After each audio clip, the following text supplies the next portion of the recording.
Hey guys, welcome back to my channel. This is the week 4 recap where I talk about the highs and lows of the week, what went well, what didn't go so well, and what changes I'm going to be making next week. And I absolutely cannot believe that we are 1 month into the school year. That feels crazy. I feel like we did so much. We've been really productive.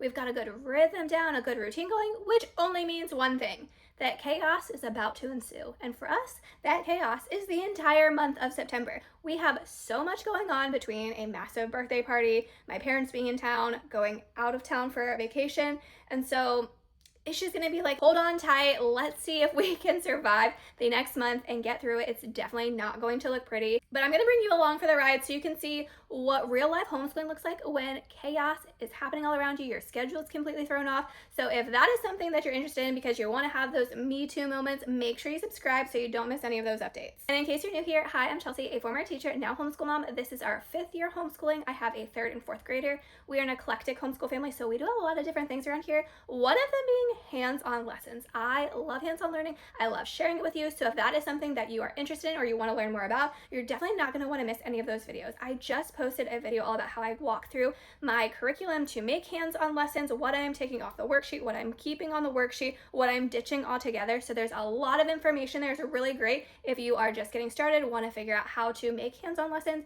Definitely go watch that. Now let's get into our recap, starting with a high of the week. On Tuesday, we went to a local coffee shop and did our lessons there, and it was just a really sweet time with my kids. It was something that we haven't done in a really long time because my health hasn't allowed me to do that. So it was something new, something exciting that we don't often get to do. However, was it super productive? No, it was not, because I have a child with ADHD and it is really, really hard for her to focus in those kind of environments. So it's not something we do often and not something I'm going to do every week, but it is definitely something that I want to start doing every month because there is a lot of value in that. Learning how to focus and work and be productive in an overstimulating environment, because that is real life.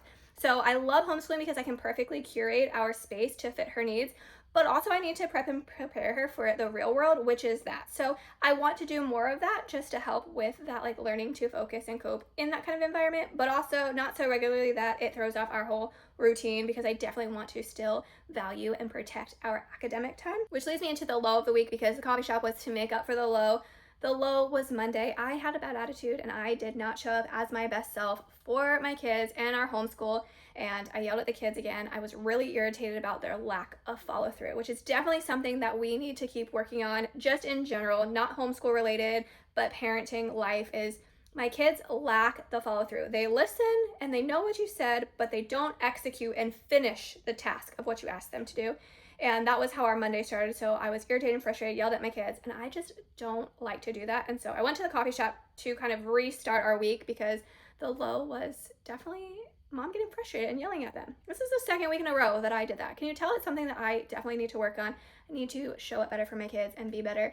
Probably need to go talk to my therapist about that, not you, but that was my low of the week. Overall, I think a lot of things went well this week, especially I was more consistent with prepping and planning ahead of time. That's something I did really bad last week and I said I need to do better, and I definitely did. I did not plan the night before every night, and so there were like 2 days this week that was not super great in the morning. We just started later, but the nights that I did prep and plan, we did a lot of hands-on lessons. Our lessons were going really smoothly because I did a lot of hands-on. We didn't do as much book work, so our school day academically was shorter, which is fantastic. I love to be able to get our math, reading, language arts, grammar, all of that down to about 2 hours, because we're about to add in writing and our Florida study in a couple of months, and those are going to take a bulk of our time. So being able to get the rest down to about 2 hours is fantastic. I feel like we have been in a really good rhythm and routine. My kids are showing up. They know what to expect. They're learning how to do their independent work, which is something that I really wanted to do this year.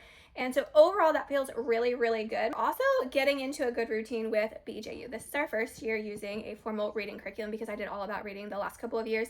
And there is a lot to BJU. I'm starting to learn what's working, what's not working, what I need to take off the page, what I need to do orally, and things like that, because there is a lot to it. The reading is pretty long, especially for my kids. There's harder words than what they're used to, so they are having to go a little bit slower to sound out words and read the prompts.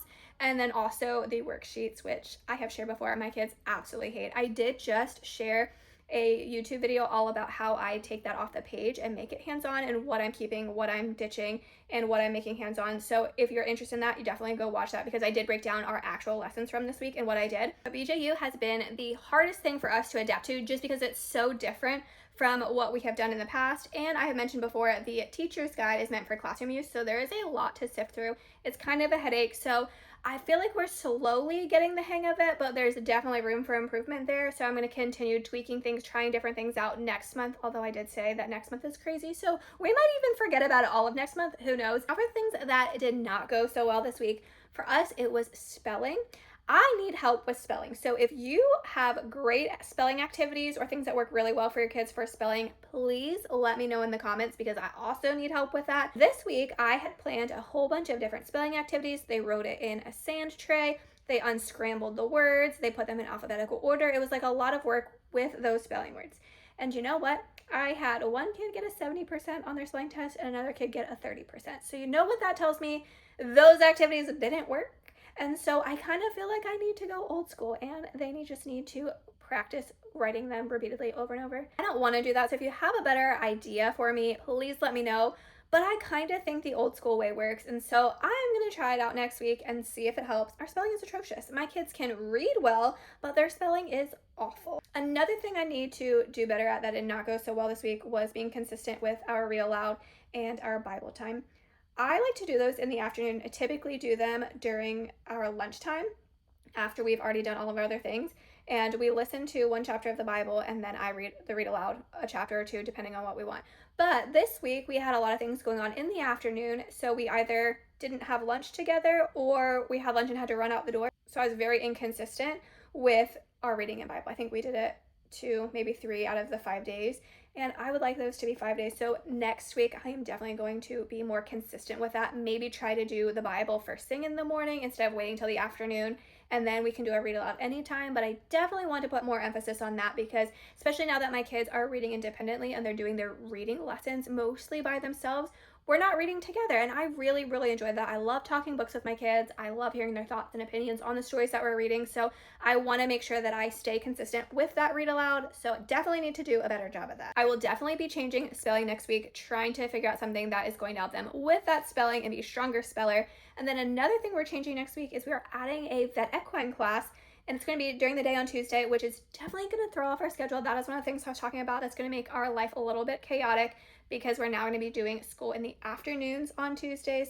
I don't know how that's going to go. It's going to be very unpredictable. So we are adding that in, which means I'm not going to add in another subject. I would love to get up to our full schedule where we add in our Florida study and writing, but now is just not the time, especially with the crazy month that we have in September. So I'm going to be adding that equine class. We're going to be changing spelling. Also going to be adding a fun writing in. So this was actually my husband's idea. Kudos to you, Logan. This was great.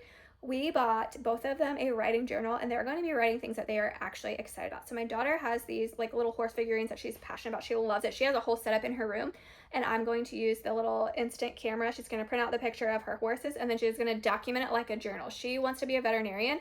And so we're going to kind of use it as a vet journal, but also practicing writing and the writing skills. So she's going to use complete sentences, proper grammar, things like that. And then my son is going to do the same thing, but with superheroes. I got him superhero stickers. He's going to draw a picture in his composition notebook and then write about what is happening or write a story or something along those lines. I wanted to add writing in because they definitely need practice with writing, an opportunity for writing spelling and all of those things, but I'm not yet ready to add in our writing curriculum because it's pretty intense.